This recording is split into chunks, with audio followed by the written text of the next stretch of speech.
Dissonância cognitiva. Como nos enganamos buscando consistência.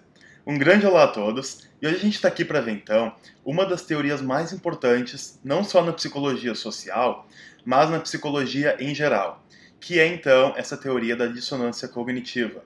Então a gente vai entender essas ilusões que a gente cria na busca de consistência cognitiva.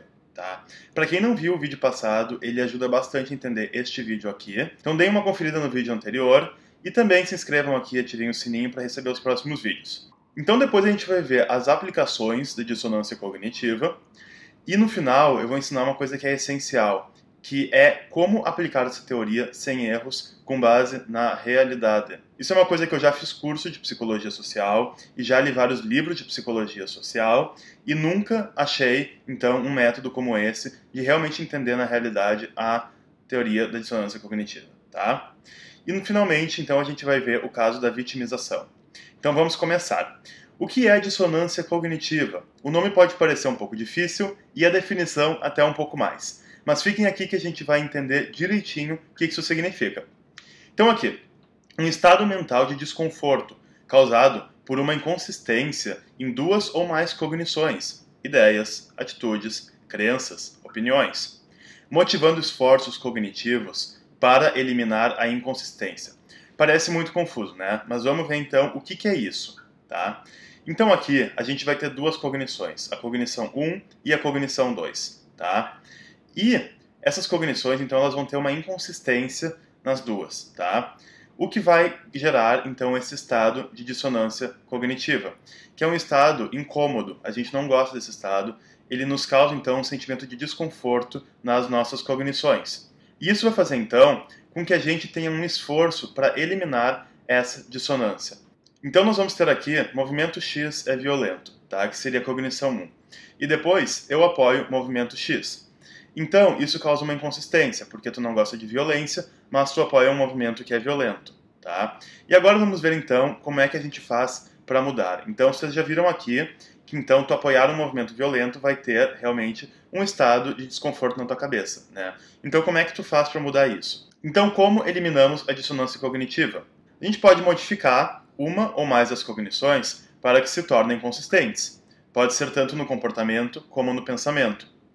Então, por exemplo, aqui, no exemplo ali do movimento, a gente pode simplesmente sair do movimento, que seria o exemplo de comportamento, né? Ou a gente pode se convencer de que o movimento não é violento, entenderam? Então, assim, tu altera uma das cognições para que elas se tornem consistentes. E a gente vê que isso acontece bastante, inclusive, neste exemplo, né? E o segundo, então, é adicionando uma ou mais cognições para que se tornem consistentes. Tá? Então, por exemplo, adicionar a ideia de que os fins justificam os meios, que também a gente pode ver que é muito usada na história. Então aqui, como é que foi o desenvolvimento da teoria? E primeiro eu quero dizer o seguinte, como toda teoria, ela não é perfeita.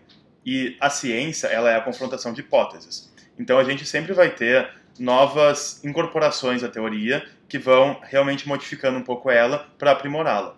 Mas ela é uma teoria que realmente tem uma validade muito grande, e a gente vê isso na nossa realidade. A gente consegue ver que ela tem um valor de aplicação muito grande e que ela realmente faz muito sentido quando tu para pensar nela. Então ela não é uma teoria abstrata. Então aqui a gente vai ver o seguinte, ela foi desenvolvida em 1957 pelo Leon Festinger, que como a gente viu, ele foi aluno do Kurt Lewin, que é um nome que eu disse para vocês que a gente tem que manter na cabeça, que vai ser importante depois. Então ele fez a Theory of Cognitive Dissonance, e nesse estudo, então, que é o estudo original da dissonância cognitiva, eles fizeram o seguinte, pagaram $1 ou $20 para os participantes dizerem aos outros que uma tarefa chata foi divertida. Ou seja, eles deram uma tarefa chata para os participantes e eles pagaram para os participantes mentirem para outros que era uma tarefa divertida, tá? E aí, então, depois eles perguntaram aos participantes o quão agradável você achou a tarefa. E aí eu pergunto para vocês, qual grupo de participantes avaliou como mais divertida, tá? Aqueles que receberam $20 ou aqueles que receberam $1? Então pensem um pouco baseado na teoria, tá? Não no que vocês pensariam antes. Então aqui, a gente vai ver o seguinte.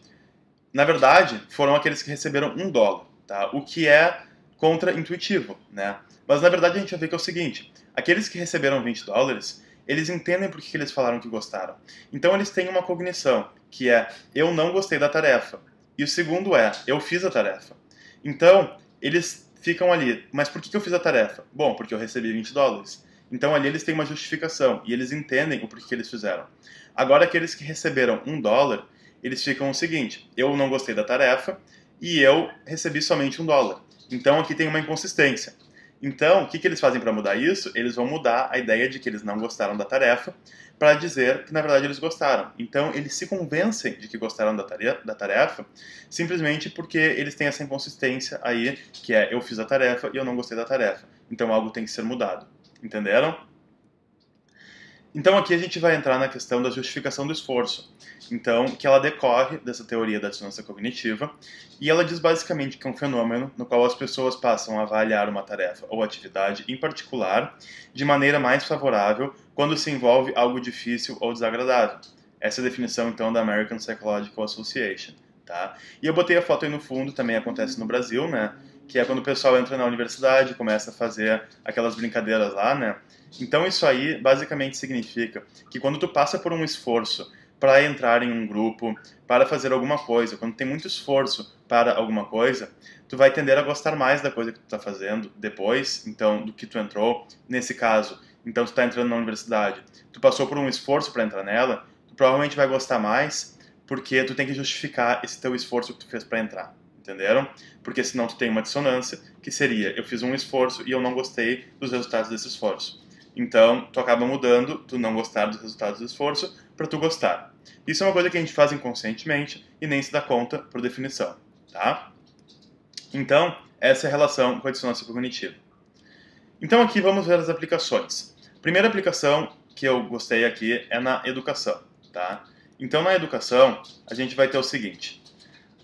Nesse estudo aí, Turning Play into Work, Effects of Adult Surveillance and Extrinsic Rewards on Children's Intrinsic Motivation, nome complicado, de 1975, eles fizeram o seguinte. Então, os alunos da pré-escola que foram prometidos uma recompensa quando adultos se interessaram menos pela atividade, tá?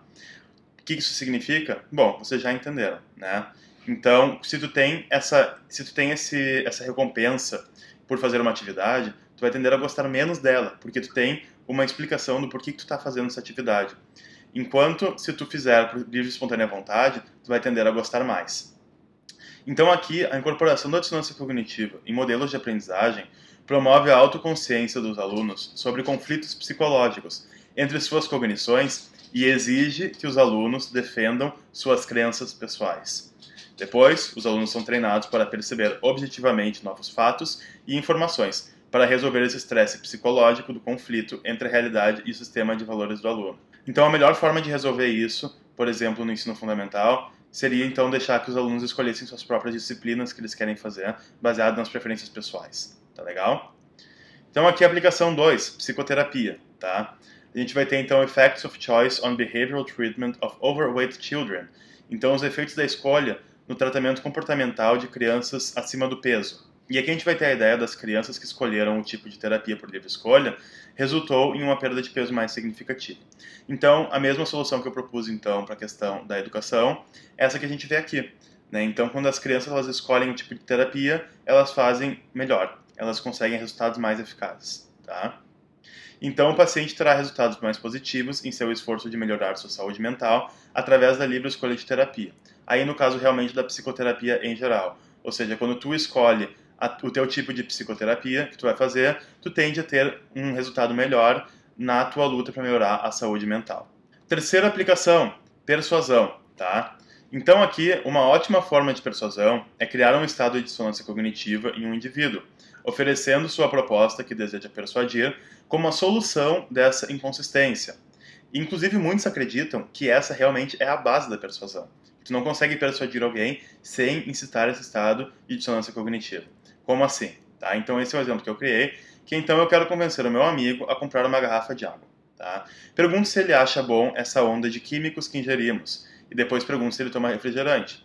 Então, se ele disser que ele não acha bom essa onda de químicos e que ele toma refrigerante, vai criar um estado, então, de inconsistência nessas duas cognições. Então, vai criar um estado de dissonância cognitiva.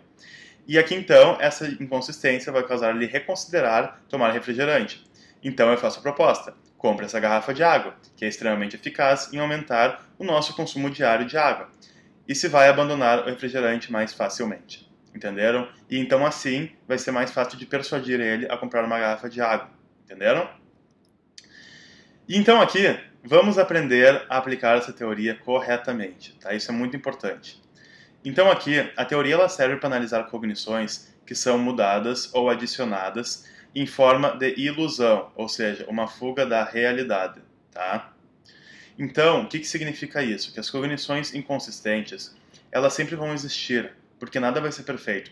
Então, tu nunca vai ter um estado de cognições que não tenha nenhuma inconsistência, o que significa que tu nunca vai ter um estado de cognições que seja sempre consistente, certo? Então, é essencial a gente saber distinguir entre as cognições que aceitamos como parte da vida e cognições que são realmente mudadas. Então aqui a chave é a gente entender o que a gente faz por dissonância cognitiva, ou seja, por realmente criar uma ilusão, por realmente mudar a realidade, ou o que a gente faz por simples preferência pessoal, tá? Como assim? Deixa eu dar um exemplo para vocês, tá? Então na questão dos fins justificam os meios, a pessoa ela pode realmente acreditar que os fins justificam os meios. Ou ela pode passar a acreditar simplesmente nisso como uma forma de se enganar, ou seja, ela não acredita realmente nisso. Ela está só usando isso como uma plataforma para acabar com essa dissonância na cabeça. E o segundo exemplo seria a questão de comer carne. Então, uma das mais importantes discussões dentro de dissonância cognitiva é a questão: eu gosto de animais e eu como carne, tá? Então, daí eles dizem que as pessoas criam uma justificação que seria é natural, da sustentação. Então eu vou dizer o seguinte: uma coisa é tu criar uma justificativa ilusória, e outra coisa é tu realmente acreditar naquilo. Então, por exemplo, para mim é muito importante comer carne porque eu preciso da sustentação, eu preciso da proteína, é uma coisa importante para mim. E isso vai além, então, do meu amor por vacas, por exemplo, entendem? Agora, não é porque eu acho que seria melhor um mundo no qual não se matassem vacas que eu acho que vale a pena a gente parar de comer carne. Então, isso não é uma contradição. Quer dizer, no nível da teoria, com certeza não são coisas que vão juntas. Mas isso é tudo custo e benefício. Isso é uma coisa normal da vida. Isso não é uma contradição, realmente. São simplesmente coisas que a gente aceita na vida. Vocês entenderam? Então, existe uma diferença entre eu achar, na verdade, que os animais valem mais do que a sustentação que vem da proteína e falar que é por causa da sustentação da proteína como uma desculpa, porque eu não consigo parar de comer carne, do que eu realmente acreditar nisso. Então existem diferenças, vocês entendem? E é só parando para pensar nisso que a gente vai conseguir entender de verdade o que é mentira e o que é verdade dentro da nossa cognição pessoal. Tá legal? Então aqui o último caso é o caso da vitimização, tá? Que eu considero o suprassumo da dissonância cognitiva, tá? Por quê? Porque a gente vai ter então pessoas que dizem o seguinte: elas pensam, eu nunca erro. E aí alguém sempre vai errar, porque sempre vai ter alguém que vai errar. Ninguém sempre acerta e ninguém sempre erra, né? Sempre vai ter uma mistura disso. As pessoas vão errar e vão acertar. Isso é a vida. Então a pessoa ela vai ter esse problema: eu nunca erro e alguém errou. Ou seja, o resultado é que a outra pessoa errou. E isso vai ser o caso sempre. E isso, sem dúvida, vai causar um estado de ilusão, que é a pessoa, então, achar que as pessoas sempre estão errando. Então, tu sempre é a vítima. Isso é muito importante, porque não só a gente conhece pessoas que se vitimizam muito, como a gente também conhece movimentos que são baseados na vitimização, certo? Então, a gente tem que ver qual é a parte que está na realidade e qual é a parte que não está na realidade. Sempre vão ter pessoas que vão ser vítimas e sempre vão ter pessoas que não vão ser vítimas. Agora, uma pessoa que é sempre vítima é impossível. Então, agora no próximo vídeo, a gente vai ver então, vai continuar na nossa busca pela consistência e a gente vai ver então a questão da tomada de decisões. Tá legal? Então eu espero que vocês tenham gostado. Se vocês conhecem um exemplo da vida real, se vocês quiserem praticar e postar aqui nos comentários, então os exemplos pessoais de vocês de dissonância cognitiva, eu acho que vai ser muito interessante, tá bom? Então eu espero que vocês tenham gostado e até o próximo vídeo.